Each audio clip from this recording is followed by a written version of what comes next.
Құдай тағала сондай қылып жаратқан. Енді бізге ешкім сөйлемеу керек па? Молда мынандай да бол деп. Не ол енді өмір ғой, енді айтады. Ертең бір күн келеді, сол сөйлейтін әкемді таппайсың. Сол ұрысса екен десең, уже ұрысатын міне жерде әке-шеше өліп қалғандар отыр ғой. Қазір әкесі ұрысса, майдай жағады бәріне. Өліп қалғаннан кейін не пайда, кім ұрсады саған? Сондықтан ұрыссын. Иә, сіздікі дұрыс деп қой, болды.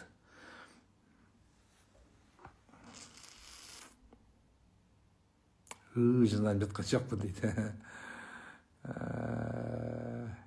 Имам ағай дейді, ау, егерде біреу ренжіте берсе, не істеуге болады? Ренжітпе деп айту керек. Айту керек оған. Неге мен ренжітесің деп сөйлесу керек.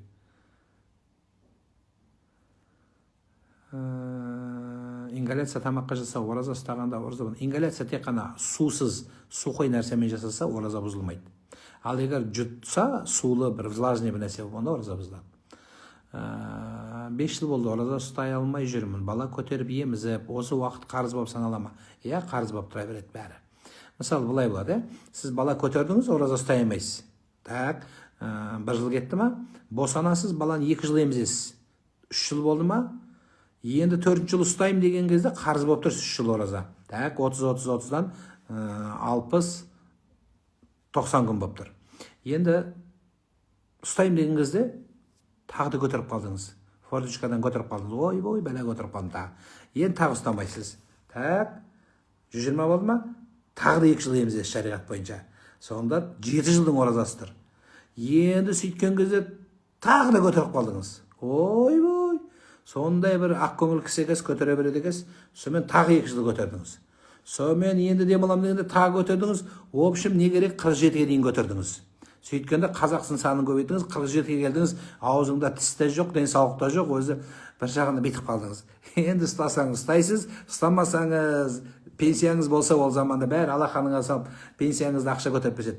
Соның құнын төлейсіз, бір жағдай жоққа тамақ бересіз. Оған шамаңыз жоқ болса, Құдайым, сен сондай болды дейсіз, Алланың рахымы кең, иншалла кешіреді сізді. Қарызға батып, кредиттен кредитке кірудің керегі жоқ. Жағдайға қарайсыз, солай болады.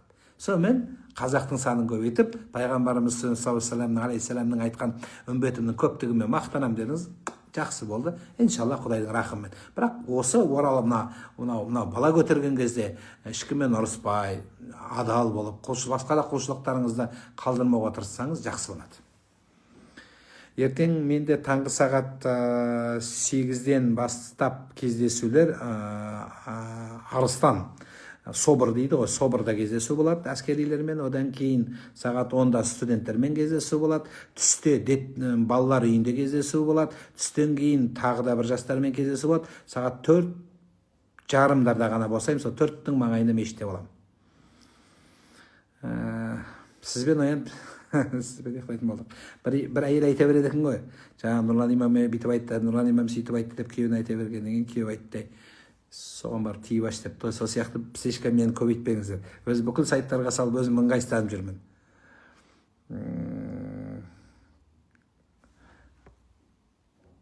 Ән-нарият салауат туралы айтыңызшы. Ән-нарият салауаты деген бұл тәжірибеден өткен салауаттар, бірақ міндетті емес.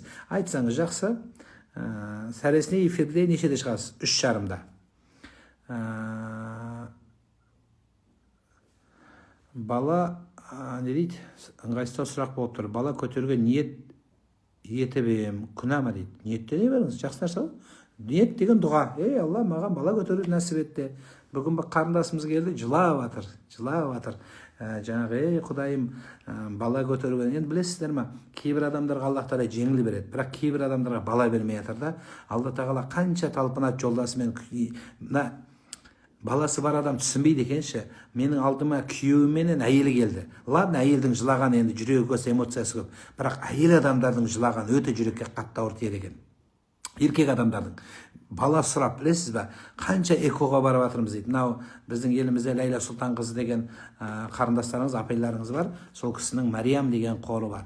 Сол Мәриям қорының көмегіменен елімізде көп деген ұрпақ сүйе алмай жүрген адамдарға көп жақсылық жасалынып жатыр. Бұған енді біздің мемлекетімізде экоға байланысты көп көмек беріп жатыр. Бірақ десе де сол кісі біраз спонсорлардың көмегіменен, соған қайырымдылық жасаған, садақа берген азаматтардың қаражаттарын жинастырып, көмегіменен бірнеше отбасыларға жәрдем беріп, соның біразына өздері есебінен төлеп, бала көтеруге мүмкіншілік жасап берді. Перзент сүйгендері бар. Өте қуанышты нәрсе. Біз шариғатымыз экоға рұқсат беретін жері бар ғой. Өзінің әйеліменен, күйеуіменен продукттар, ұрықтары қолданылса, мейлі ол сыртта оплодотворяться етсе де, сол өз некелі адамның жатырына салынса, шариғат рұқсат береді. Бұда тұрған ештеңе жоқ. Тек қана басқа донорлар мен суррогаттар араласпаса болды. Сенімді дәрігер болса, мұсылмандыққа бізде сенімді орталықтар өте көп. Мысалы айтайық, мен білетін біраз кісілер бар, аттарын айтпай қойын, енді сондықтан сондай орталықтарға қайырылсаңыздар болады. Демек, Алла тағала перзент сүюдің өзі бір Алланың ұлы нығметі. Бірақ бала сүюдің бір үлкен шарты өмірдің сыйлығымаңыздар. Өмірдің целі жаратқанның ризалығы болатын болса, сонда ғана ұрпақ сүюдің жолы жеңіл болады. Сіз тек қана мақсатыңыз өмір сүю, бала сүю болатын болса, сіз проблема болады. Сондықтан айтпақ болғаным, сондай нәрсе жасалынып жатыр. Алла берген балаңызына да шүкір етіңіздер. Мешітке барғанда, дұға жасағанда көз жасымды тия алмаймын, қалай күрессем болады дейді. Күреспеңіз, жылаңыз. Неге?